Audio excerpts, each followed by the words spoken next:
ओम शांति। आज 18 जुलाई 2024 के बाबा के अनमोल मधुर महावाक्य सुनेंगे। आज की मुरली में बाबा ने विशेष दो बातों की समझ भी दी है और प्रेरणा भी दी है। पहली बात बाबा कहे, बच्चे तुम्हें मैगजीन आदि पढ़ने का शौक होना चाहिए या सर्विस समाचार सुनने का भी शौक होना चाहिए, क्योंकि उससे स्वयं में भी उमंग उत्साह आता है और खुद भी सर्विस करने का तरीका या संकल्प उठता है। इसलिए बाबा कहे, तुम बच्चों को जो मैगजीन में सर्विस समाचार आते हैं उसको जरूर सुनना चाहिए, पढ़ना चाहिए। बाबा ने एक बहुत रमणीक बात भी सुनाई है कि कई बच्चे कहते हैं बाबा हमें पढ़ना नहीं आता है। तो बाबा कहे, जब भागवत गीता सुनने जाते थे तो सुनते हैं ना, पढ़ना नहीं आता है तो क्या हुआ, किसी को भी कहो आपको सुना देंगे। तो सुनने का शौक होगा तो किसी से भी पढ़ाते हुए सुनेंगे जरूर। दूसरी सूक्ष्म बात बाबा ने कही कि बाबा जब आते हैं तो बच्चों को सुख नहीं देते हैं, सुख का रास्ता बताते हैं। क्यों? क्योंकि अगर एक को सुख दिया तो फिर बाबा को सबको देना पड़े, क्योंकि बाप वर्षा सबको बराबर बांटता है। इसीलिए बाबा सुख का रास्ता बताते हैं ताकि उस पर चलो और जितना पुरुषार्थ करेंगे उतना सुख प्राप्त करेंगे।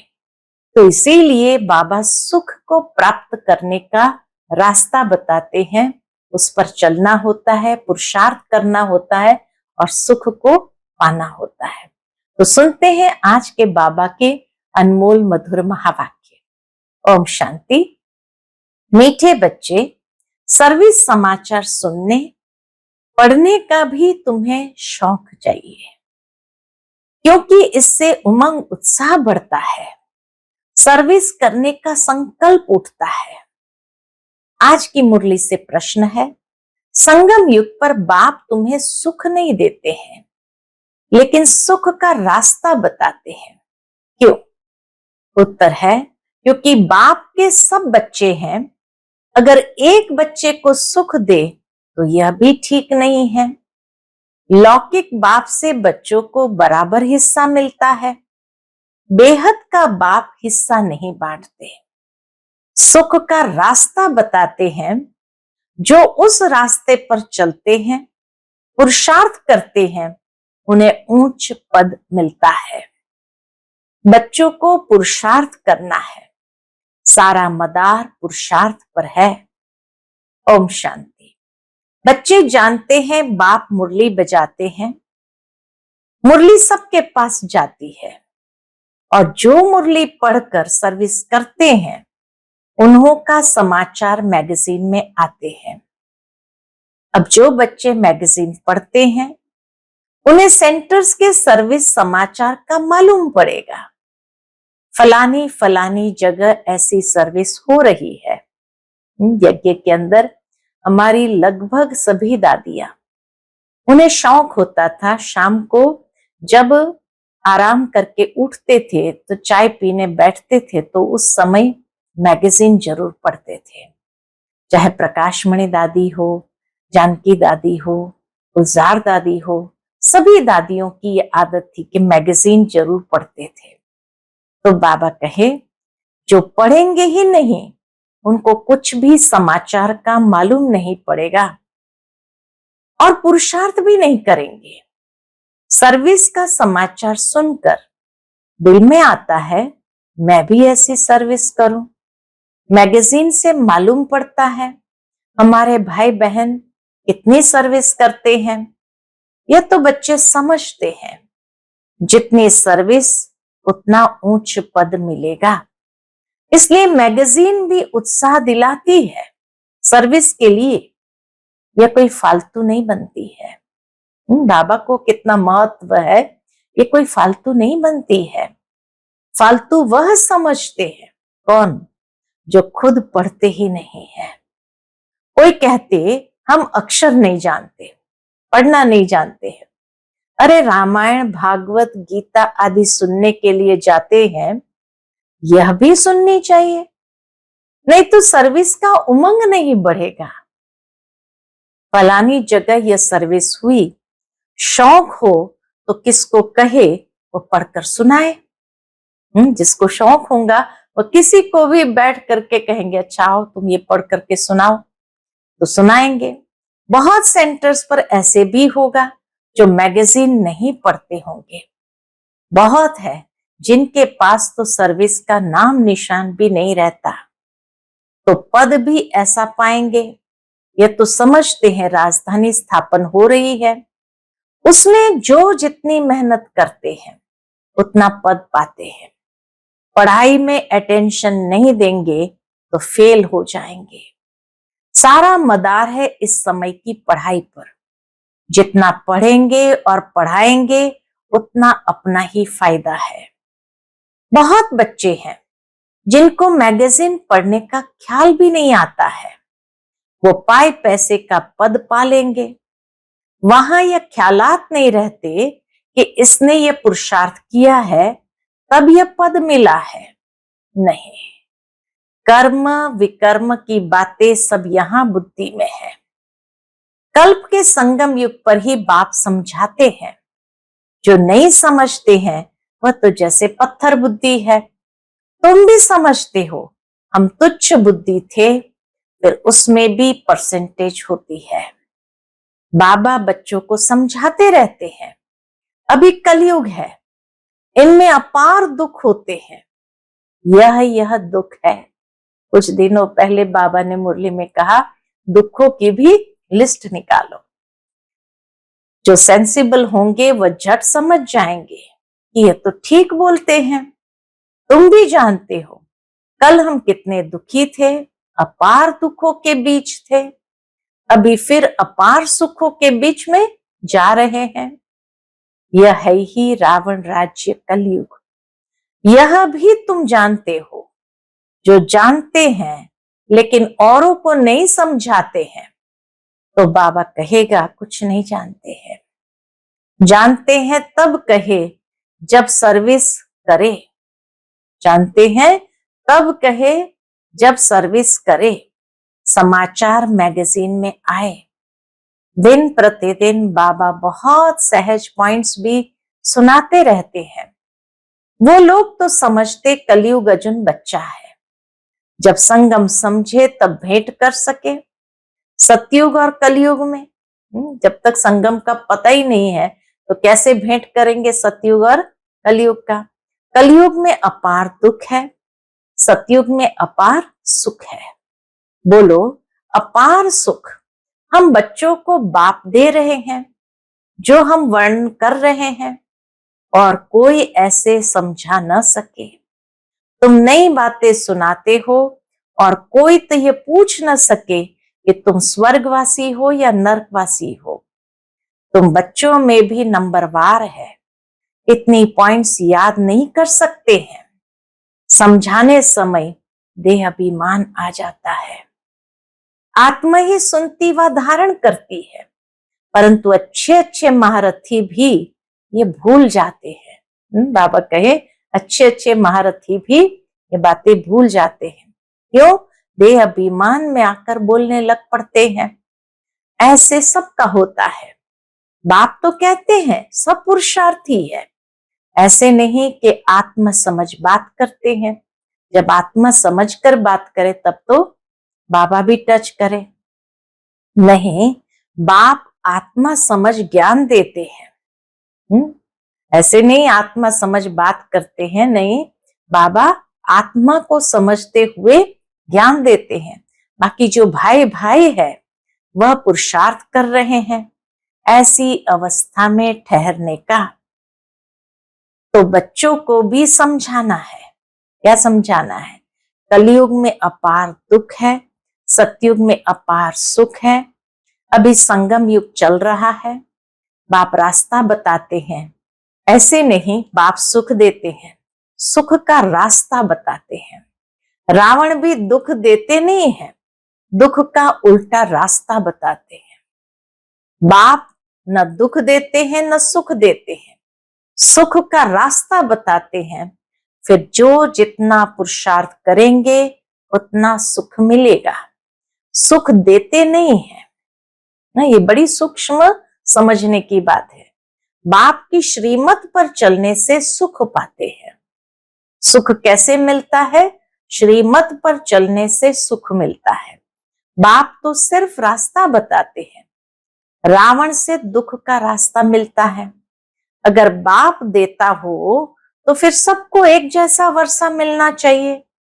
जैसे लौकिक बाप भी वर्षा बांटते हैं। बाबा कहे जैसे लौकिक बाप भी वर्षा बांटते हैं, यहाँ तो जो जैसा पुरुषार्थ करे। बाप रास्ता बहुत सहज बताते हैं। ऐसे ऐसे करेंगे तो इतना ऊंच पद पाएंगे। बच्चों को पुरुषार्थ करना होता है। हम सबसे जास्ती पद पाए पढ़ना है। हाँ, बच्चों को यही पुरुषार्थ करना है कि हम सबसे जास्ती पद पाए। कैसे? उसके लिए पढ़ना है। ऐसे नहीं ये भल ऊंच पद पाए मैं बैठा रहूं, नहीं, पुरुषार्थ फर्स्ट।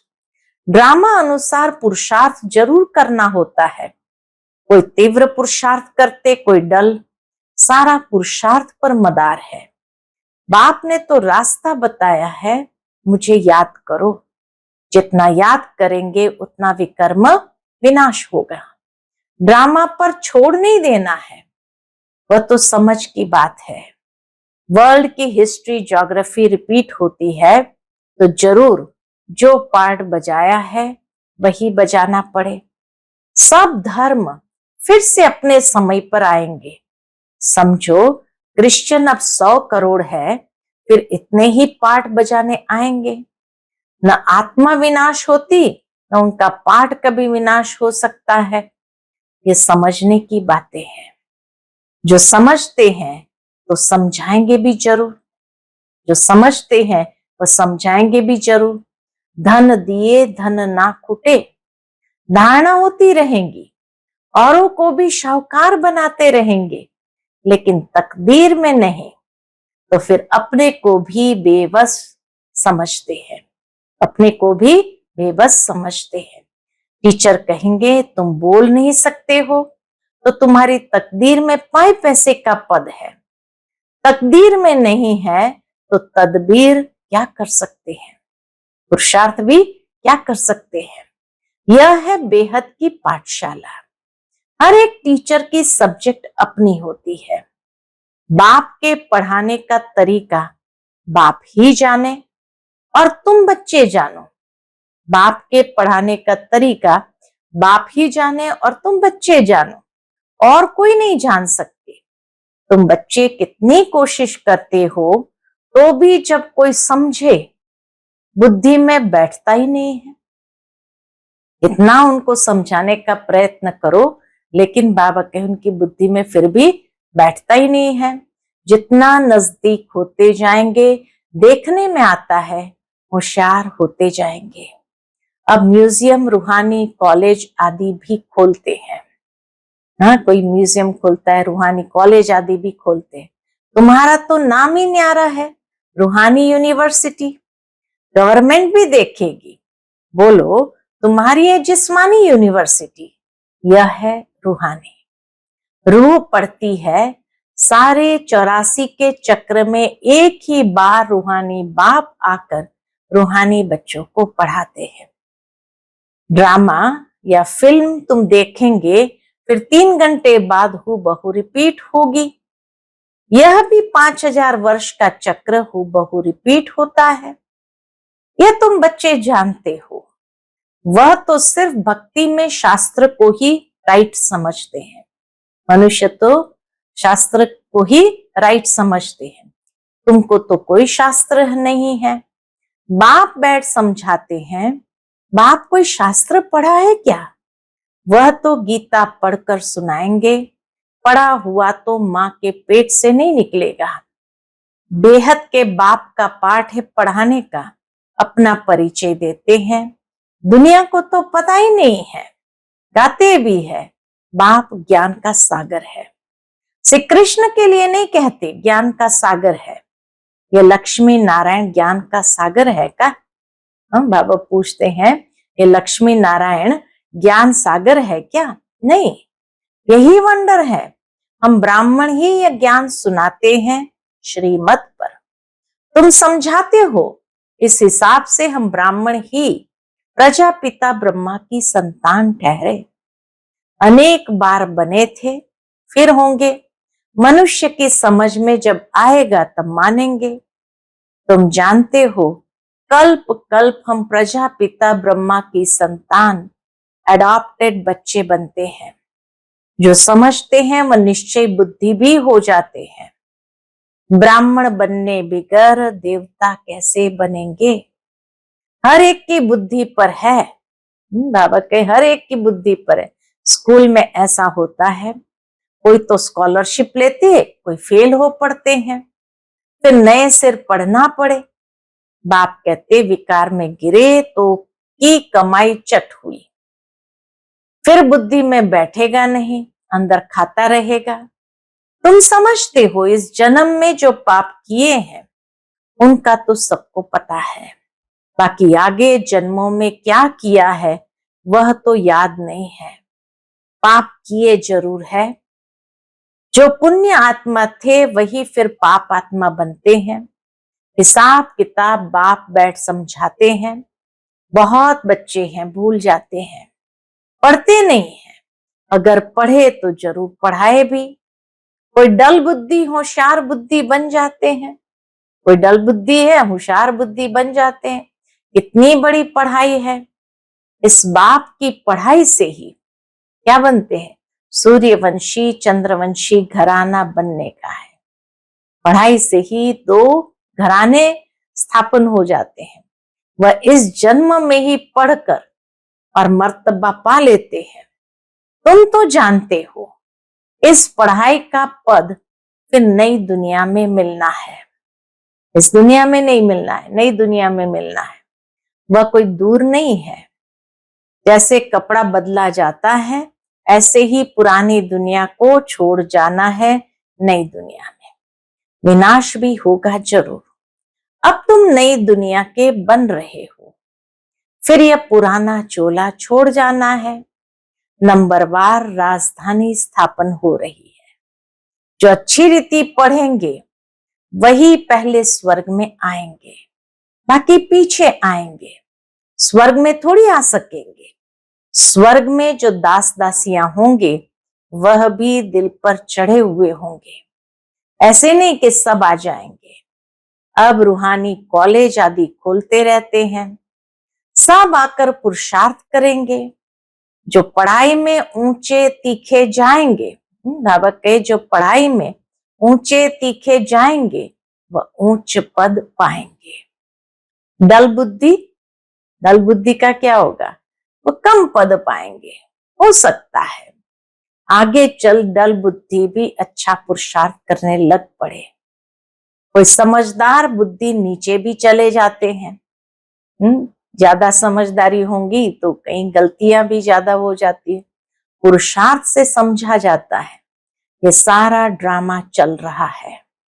आत्मा शरीर धारण कर यहाँ पाठ बजाती है, नया चोला धारण कर नया पाठ बजाती है। बाबा के नया चोला धारण करके नया पाठ बजाती है। कब क्या बनती है? संस्कार आत्मा में होते हैं। ज्ञान बाहर में जरा भी किसी के पास नहीं है। बाप जब आकर पढ़ाए तभी ज्ञान मिले। टीचर ही नहीं तो ज्ञान कहां से आए? वह है भक्त। भक्ति में अपार दुख है। मीरा को भल साक्षात्कार हुआ परंतु सुख थोड़ी था। क्या बीमार नहीं पड़ी होंगी? वहां तो कोई प्रकार के दुख की बात ही नहीं। सतयुग में कोई प्रकार के दुख की बात ही नहीं। यहाँ अपार दुख है, वहां अपार सुख है। यहाँ सब दुखी होते हैं। इस दुनिया में सब दुखी होते हैं। राजाओं को भी दुख है ना, नाम ही है दुख धाम और वह है सुख धाम। संपूर्ण दुख और संपूर्ण सुख का यह है संगम युग। सतयुग में संपूर्ण सुख, कलयुग में है संपूर्ण दुख। दुख के भी जो वैरायटी है सब वृद्धि को पाती रहती है। बाबा के दुख की जो वैरायटी है सब वृद्धि को पाती रहती है। आगे चल कितना दुख होता रहेगा, अथाह दुख का पहाड़ गिरेंगे, अथाह दुख के पहाड़ गिरेंगे। वह लोग तो तुम्हें बोलने का टाइम बहुत थोड़ा देते हैं, कहीं स्टेज पर बुलाते भी है तो बोलने का टाइम बहुत थोड़ा देते हैं। 2 मिनट देवे तो भी समझाओ। सतयुग में अपार सुख थे जो बाप देते हैं, रावण से अपार दुख मिलते हैं। अब बाप कहते हैं काम पर जीत पहनो तो जगत जीत बनेंगे। इस ज्ञान का विनाश नहीं होता है, थोड़ा भी सुना तो स्वर्ग में आएंगे। प्रजा तो बहुत बनती है, कहाँ राजा कहाँ रंग, हर एक की बुद्धि अपनी अपनी है। जो समझकर औरों को समझाते हैं वही अच्छा पद पाते हैं, जो समझकर औरों को समझाते हैं वही अच्छा पद पाते हैं। ये स्कूल भी मोस्ट अनकॉमन है, भगवान आकर पढ़ाते हैं। श्री कृष्ण तो फिर भी दैवी गुणों वाला देवता है। बाप कहते मैं दैवी गुणों और आसुरी गुणों से न्यारा हूं, मैं तुम्हारा बाप आता हूं पढ़ाने। गीता का ज्ञान कोई देहधारी मनुष्य व देवता ने नहीं दिया है। विष्णु देवता नमः कहते हैं तो कृष्ण कौन? देवता कृष्ण ही विष्णु है, ये कोई जानते नहीं। तुम्हारे में भी भूल जाते हैं। खुद पूरा समझा हुआ हो तो औरों को भी समझाएं। सर्विस करके सबूत ले आए तब समझे कि सर्विस की। इसीलिए बाबा कहते हैं लंबे चौड़े समाचार न लिखो, तो फलाने आने वाला है ऐसे कहकर गया है, ये लिखने की दरकार नहीं है। कम लिखना होता है। देखो आया ठहरता है, समझकर और सर्विस करने लगे तब समाचार लिखो। कोई कोई अपना शो बहुत करते हैं, बाबा को तो हर बात की रिजल्ट चाहिए। ऐसे तो बहुत आते हैं बाबा के पास फिर चले जाते हैं, उनसे क्या फायदा? उनको बाबा क्या करे? न उन्हें फायदा न तुम्हें, तुम्हारे मिशन की वृद्धि तो हुई नहीं। अच्छा, तो बाबा के बच्चे ऐसे हो जिनका सर्विस समाचार बाबा के पास आए, यहाँ इसने इतनी सर्विस की और इस मिशन की वृद्धि की। अच्छा, मीठे मीठे सिकिलते बच्चों प्रति माता पिता बाप दादा का याद प्यार और गुड मॉर्निंग। रूहानी बाप की रूहानी बच्चों को नमस्ते। हम सभी रूहानी बच्चों की रूहानी माता पिता बाप दादा को याद प्यार गुड मॉर्निंग और नमस्ते नमस्ते। शुक्रिया बाबा, शुक्रिया। आज की मुरली से धारणा के लिए मुख्य सार है। पहली पॉइंट, किसी भी बात में बेबस नहीं होना है, स्वयं में ज्ञान को धारण कर दान करना है, औरों की भी तकदीर जगानी है। दूसरी पॉइंट, किसी से भी बात करते समय स्वयं को आत्मा समझकर आत्मा से बात करनी है, जरा भी देह अभिमान न आए। बाप से जो अपार सुख मिले हैं वह दूसरों को बांटने हैं। आज का बाप दादा का मधुर वरदान हम बच्चों के प्रति है, दिल और दिमाग दोनों के बैलेंस से सेवा करने वाले सदा सफलता मूर्त भव। दिल और दिमाग दोनों के बैलेंस से सेवा करने वाले सदा सफलता मूर्त भव। कई बार बच्चे सेवा में सिर्फ दिमाग यूज करते हैं, लेकिन दिल और दिमाग दोनों को मिलाकर सेवा करो तो सेवा में सफलता मूर्त बन जाएंगे। जो सिर्फ दिमाग से करते हैं उन्हें दिमाग में थोड़ा टाइम बाप की याद रहती है कि हाँ बाबा ही कराने वाला है, लेकिन कुछ समय के बाद फिर वो ही मैंपन आ जाएगा। और जो दिल से करते हैं उनके दिल में बाबा की याद सदा रहती है। फल मिलता ही है दिल से सेवा करने का, और यदि दोनों का बैलेंस है तो सदा सफलता है। आज का स्लोगन है, बेहद में रहो तो हद की बातें स्वतः समाप्त हो जाएगी। बेहद में रहो तो हद की बातें स्वतः समाप्त हो जाएगी। अच्छा, ओम शांति।